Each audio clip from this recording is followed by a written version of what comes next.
You're watching VegTV. VegTV is at Natural Products Expo West. I'm with Bob Quinn of Kamut International. Kamut, an ancient grain. So tell me about climate change. What does Kamut have to do with climate change? Well, let me tell you what we're doing in response to it. So what we're seeing in our area is spring is coming earlier normally.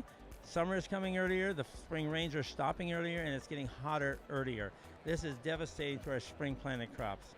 But what we're seeing with our winter planted crops, our fall planted crops that go through the winter, they have a head start, and they're able to mature and have a good harvest despite this climate change and its effect on spring crops. This is a head that was planted in the springtime, and you see it's not that big, but this is typical.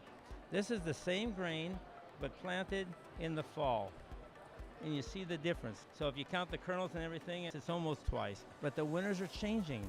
And so we are now planting more spring stuff in the fall just to get ahead of the climate change. Right. And unless farmers adapt, we can't wait for the government to decide if there's climate change or not. It's already here, and we have to do something about it. And this is just one little thing that we're doing about it. Very interesting. That is really interesting. So he's getting ahead of climate change by changing the schedule of his planting. Right. And you're increasing the yield too. Oh yeah, that would really increase the yield because all of our fall seeded wheat, winter wheat we call it, always out yields our spring wheat by 2/3 or so. That is awesome. That is awesome. Doing your part for climate change. Thank you so much, Bob.